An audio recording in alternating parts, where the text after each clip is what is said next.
جا کے انسان کے جسم کے دماغ کے اس حصے پر گرفت کرتا ہے جو حصہ اس عضو کو کنٹرول کر رہا ہوتا ہے۔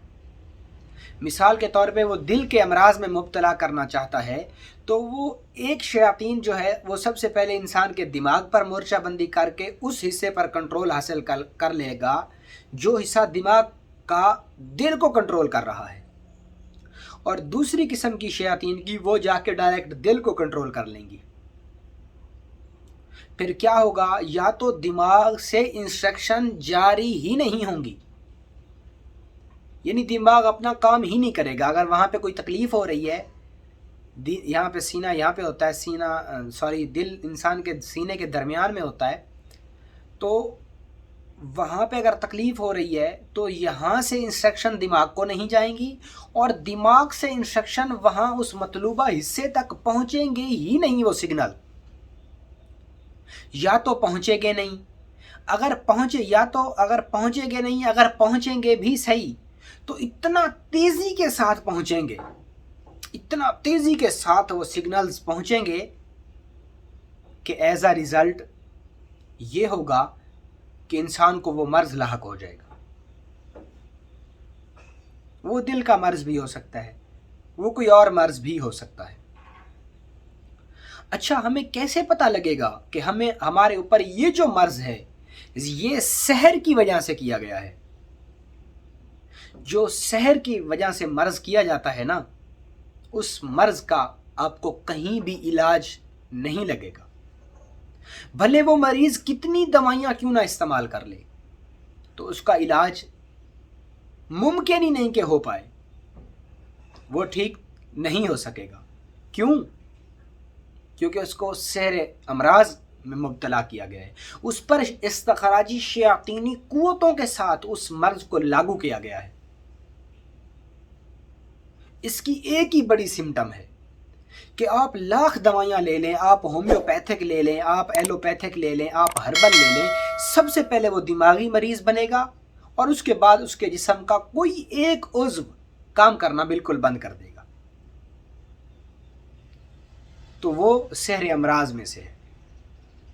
سب سے پہلے وہ مریض اس کا دماغ کام کرنا بند کر دے گا۔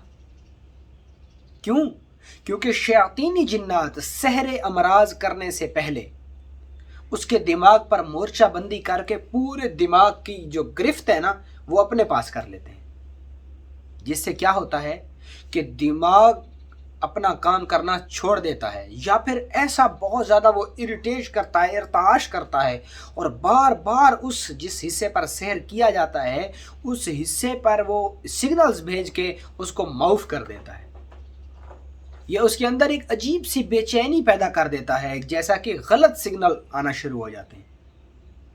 اور مرض کیا ہے؟ مرض آپ کا ارادہ ہے، اور شفا کیا ہے؟ شفا بھی آپ کا ارادہ ہے۔ دراصل پوری روحانیت ارادے کے اوپر ہے، پورے آپ کے دین کی جو بیس ہے وہ بھی آپ کی سینس آپ کے ارادے پر ہے۔ اور آپ کو یہ جان کر حیرت ہوگی کہ آپ کا یہ جو وجود ہے یہ بھی کن یعنی ارادے سے بنا ہوا ہے۔ آپ کی یہ پوری کائنات بھی اللہ کا ارادہ ہے، کہ اللہ نے ارادہ کیا کیا کہ میں پہچانا جاؤں، تو اس نے پوری کائنات بنا دی۔ کیوں کہا کہ مجھے تیرا عمل نہیں، مجھے تیرا ارادہ چاہیے۔ اگر تیرا عمل اچھا لیکن تیرا ارادہ غلط تھا تو تیرے عمل کی کوئی ویلیو نہیں رہے گی۔ مثال کے طور پہ تم ماہ رمضان چل رہا ہے تو رمضان میں تم 100 دیگیں اللہ کے نام پہ پکاتے ہو، تمہارا ارادہ یہ ہے کہ مجھے لوگ اچھا جانیں، تو تمہارا وہ لنگر پکایا گیا، تمہاری وہ خیرات اور صدقہ کیا گیا، وہ عشر کے نام پہ ہو، وہ زکوٰۃ کے نام پہ ہو، وہ اللہ کے نام پہ ہو، وہ کسی بھی خلق خدا کی جانے والی خدمت کے نام پہ ہو، وہ ضائع چلے جائے گا۔ کیوں؟ کیونکہ ارادہ نیک نہیں تھا، اور اللہ کو تمہارے عمل کی نہیں، تمہارے ارادے کی ضرورت ہے۔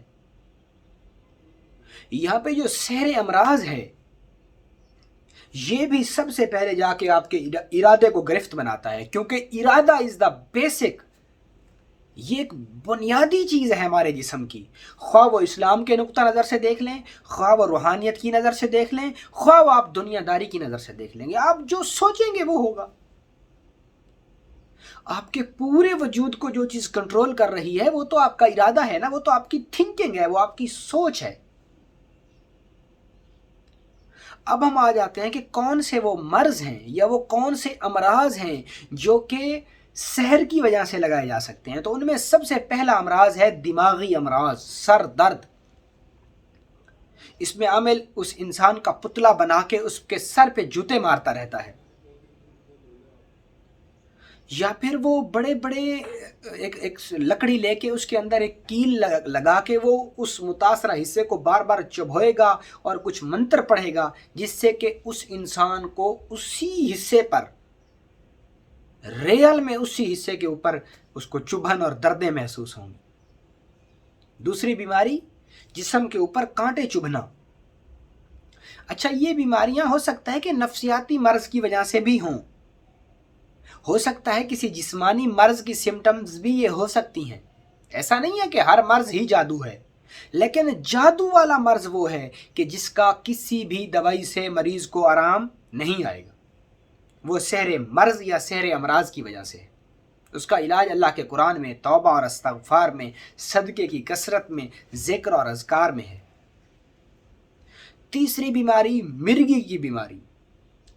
یہ جو مرگی کا بلا تشعال دورہ پڑتا ہے، یہ بھی شیاطین جنات کی وجہ سے ہوتا ہے۔ چوتھا، فالج راشا، یہ بیماری بھی سحر امراض کی وجہ سے ہو سکتی ہے۔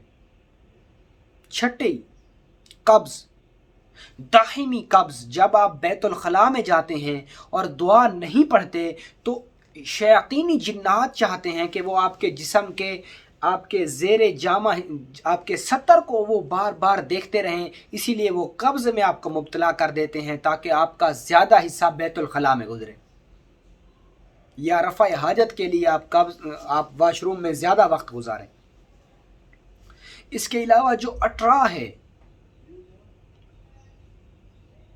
جو چھوٹے بچے اور نومولود بچے جو ماؤں کے پیٹ میں استقاط حمل ہو جاتا ہے یا سوکھنا شروع ہو جاتے ہیں یا خود بخود استقاط حمل کروانا پڑتا ہے کیونکہ بچے کی گروتھ نہیں ہو رہی ہوتی، تو پیدا نومولود ماں کے پیٹ میں پیدا ہونے والا وہ بچہ، وہ ڈائن کی غذا ہے، وہ شیاطینی جنات کی غذا ہے، وہ موجا کلوہ اور پتہ نہیں کیا کیا آگے جا کر بن جاتا ہے، وہ شیاطینوں کی روح میں جمع ہو جاتا ہے۔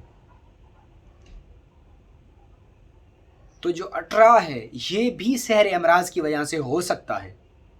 اور اٹرا سے مجھے یاد آیا، بسا اوقات شیاطینی جنات کی وجہ سے کوکھ کی بندش بھی کر دی جاتی ہے کہ اولاد ہو ہی نہ، بے اولادی بھی کہیں جادو اور شیاطینی امراض میں آ سکتی ہے۔ اور میں پہلے آپ کو یہ بتا چکا ہوں کہ کوئی شخص اس کو حرف آخر نہ سمجھے، یہ بیماریاں نفسیاتی یا جسمانی پیچیدگیوں کی وجہ سے بھی ہو سکتی ہیں۔ لیکن ہمیں کیسے پتا چلے گا یہ سحر امراض ہے؟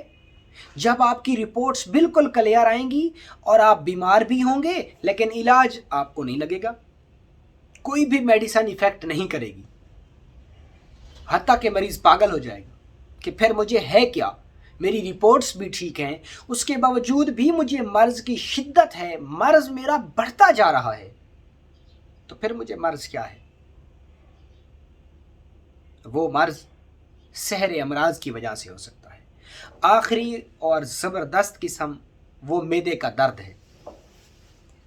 اگر آپ نے انڈوسکوپی کروائی، معدے کا الٹرا ساؤنڈ کروایا، آپ نے معدے کا پلاوری ٹیسٹ کرایا، سب کچھ کلیئر آیا، اس کے باوجود بھی آپ کے معدے میں شدت کے ساتھ درد ہے اور بے چینی ہوتی ہے، اور میڈیسن کے ساتھ اگر وہ درد ٹھیک نہیں ہو رہا تو آپ کو ہو سکتا ہے کہ وہ سحر امراض کی وجہ سے ہو۔ اس کی باقاعدہ حدیث پاک بھی ہے کہ اللہ کے نبی کی خدمت میں ایک صحابی رسول آئے تو آپ نے ان پر دم کیا تو اس کو قے آئی تو وہ ٹھیک ہو گیا، تو پوچھا یا رسول اللہ کیا تھا؟ فرمایا تیرے معدے میں اس وقت ایک جن شیاطین جن بیٹھا ہوا تھا۔ اب ہم آ جاتے ہیں سحر امراض کے علاج کی طرف کہ سورہ اخلاص کے ساتھ ہم سحر امراض کا علاج کیسے کریں گے؟ دراصل سورہ اخلاص کے ساتھ جب آپ کو یقین ہو جائے کہ آپ پر سحر امراض ہی کیا گیا ہے، یا آپ دیرینہ کسی ایسے مرض کا شکار ہیں جس کی کہ بلڈ رپورٹس بالکل، آپ کی میڈیکل ٹیسٹ جو ہیں وہ بالکل نل ہیں، کلیئر ہیں، اور اس کے باوجود مرض بڑھتا گیا جوں جوں دوا کی، یہ کنڈیشن آ جائے، تو پھر آپ کو ضرور اپنا استخارہ کرنا چاہیے، یا آپ کو اپنے شیخ، پیر و مرشد یا روحانی معالج کو ضرور دکھانا چاہیے۔ روحانی معالج کا بھی انتخاب آپ ایسا کریں جو کہ پیسے لینے والا نہ ہو، جو کہ آپ کے ساتھ غلط آپ کو معلومات دے کر آپ کو مزید نفسیاتی الجھنوں کا شکار نہ کر دے۔ تو جو اس کا علاج ہے وہ یہ ہے کہ آپ نے ایک مٹی کا کٹورا لینا ہے، ایک مٹی کا کٹورا لینا ہے، آپ نے پیالہ لینا ہے، اور اس کے اندر آپ نے پوری سورہ اخلاص کو لکھ دینا ہے۔ اس کے اندر آپ نے پوری سورہ اخلاص کو ایسے رنگ کی شکل میں، گول شکل میں آپ سورہ اخلاص کو لکھ دیں، اور جب آپ اینڈ پہ جائیں تو اس میں آپ اپنا اور اپنی والدہ کا نام لکھ دیں، اور ایک سٹیٹمنٹ لکھیں، یا الہی بحرمت سورہ اخلاص فلاں بن فلاں کو سحر امراض سے نجات ہو، دہائی اسم اعظم یا احد یا اللہ یا سمد، یہ آپ نے لکھنا ہے۔ یعنی آپ نے ایسے گول رنگ کی شکل میں سورہ اخلاص کو پورا لکھنا ہے، اینڈ پہ جا کے آپ نے لکھنا ہے، یا الہی بحرمت سورہ اخلاص فلاں بن فلاں کو سحر امراض سے نجات ہو، دہائی اسم اعظم یا اللہ یا احد یا سمد، یہ لکھ کے آپ نے رکھ لینا ہے۔ اور اسی پیالے کے اندر آپ نے پانی ڈال کے مریض کو آپ نے 21 یوم پلانا ہے، اور اسی کا پانی بچا ہوا اس متاثرہ حصے کے اوپر آپ نے لگانا ہے۔ ایک تو یہ علاج ہے۔ اسی کے ساتھ جو حصہ مفلوج ہو جائے، جو حصہ کام نہیں کر رہا، آپ نے ڈیلی اللہ اکبر 300 بار پڑھ کے اس حصے کو ہدیہ کر دیں۔ اگر آپ کے دل کو مسئلہ ہے تو آپ 300 بار اللہ اکبر اللہ اکبر اللہ اکبر اللہ اکبر پڑھنے کے بعد کہیں، اللہ جو میں نے یہ تیرے نام کا وظیفہ پڑھا، اس کا جو ثواب ہے، اس کا جو نور ہے، میرے دل کو بخش دے، میرے دل تک پہنچا دے، اس نیت کے ساتھ، اور اس متاثرہ حصے کے اوپر ہاتھ کے اوپر دم کر کے اس حصے پر ایسے لگا دیں۔ یہ آپ نے 21 یوم کرنا ہے۔ اس کے بعد آخری چیز وہ کیا کہ آپ نے 10 روپے 50 روپے 100 روپے جتنے بھی آپ سے حسب توفیق ہو سکتا ہے، وہ نوٹ آپ نے لینا ہے، اور اس کے اوپر وہ نوٹ آپ نے اسی حصے کے اوپر ایسے پھیرنا ہے۔ اگر مریض کو فالج ہو گیا ہے تو فالج والے حصے سے ایسے پھیر لیں۔ اگر دل کام نہیں کر رہا، میڈیکل رپورٹس ٹھیک ہیں، ECG ٹھیک آ رہی ہے، دل کے پٹھے ٹھیک ہیں، میڈیکل رپورٹس ٹھیک ہیں، بلڈ ٹیسٹ ٹھیک ہیں، اس کے بعد دل کے اندر کوئی بیماری ہے تو دل کے اوپر وہ پیسے، وہ روپے دل کے اوپر پھیر لیں، پھیر کے کسی مستحق اور غریب کو دے دیں۔ یہ صدقے کی نیت سے آپ ایسا کر لیں تو انشاءاللہ العزیز 21 یوم کے اندر آپ کا مریض بالکل ٹھیک ہو جائے گا، شفا یاب ہو جائے گا۔ آپ اس کو 41 دن تک کریں۔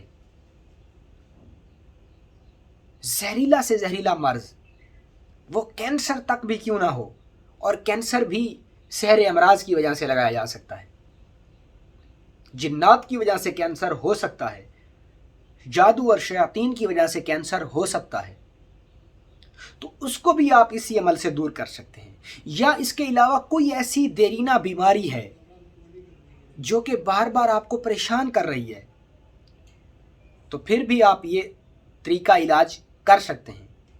دیکھیں، میں جھوٹا ہو سکتا ہوں، میرے اندر کمی اور بیشی ہو سکتی ہے، آپ کے کرنے میں بھی کمی اور بیشی ہو سکتی ہے، لیکن رب سچا، اس کا کلام سچا، اور اس کے وعدے سچے۔ آپ سچے رب کا جب کلام یقین کے ساتھ اور مسلسل کریں گے تو یقین جانیں انشاءاللہ العزیز، انشاءاللہ عز و جل، آپ کا مریض اس مرض سے بہت جلدی چھٹکارا حاصل کر سکے گا۔ اور آپ کو یہ جان کر حیرت ہوگی کہ اب تو جدید دنیا جو عاملین کو، جو ماہرین کو، جو اولیاء اللہ کو، نیک اللہ کے برگزیدہ لوگوں کو، میں یہاں پہ شعبدہ باز عملوں کی بات نہیں کر رہا، میں ان لوگوں کی بات نہیں کر رہا جو زعفران، گوشت، صدقے اور پتہ نہیں کس کس کے نام پہ لوگوں سے پیسہ لوٹتے ہیں. میں یہاں پہ اللہ والوں، سالکین اور خانقاہوں سے منسلک لوگوں کی بات کر رہا ہوں. پہلے تو وہ ان چیزوں پر یقین کیا کرتے تھے. عصر حاضر اور دور جدید میں صورت رحمان تھراپی کے ساتھ لوگوں کا علاج کیا جا رہا ہے. یہ رحمان تھراپی کیا ہے، کیسے کام کرتی ہے، یہ بھی ہم آگے چل کے ڈسکس کریں گے. لیکن میں یہاں پہ یہ بات بتانا چاہتا ہوں، یہ تو طے ہے نا کہ اللہ کے قرآن سے جو فریکوینسی ریز بناتی ہے، وہ ریز انسانی جسم کے اندر پیدا ہونے والی تمام بیماریوں کے وائرسز کو مار سکتی ہیں. یہ تو جدید دنیا بھی مان رہی ہے. آپ نیٹ کی دنیا پہ جا کے دیکھیں کہ لوگ رحمان تھراپی کے ساتھ، سورہ رحمان تھراپی کے ساتھ کیسے کینسر کا علاج کر رہے ہیں. یہ ممکن ہے، اور یہ آپ کے اور میرے درمیان اسی دنیا میں ہو رہا ہے. اگر آپ نہ مانیں، ہو سکتا ہے آپ کو مجھ سے اختلاف ہو، لیکن اللہ کے قرآن میں شفا ہے اور رحمت ہے مومنین کے لیے.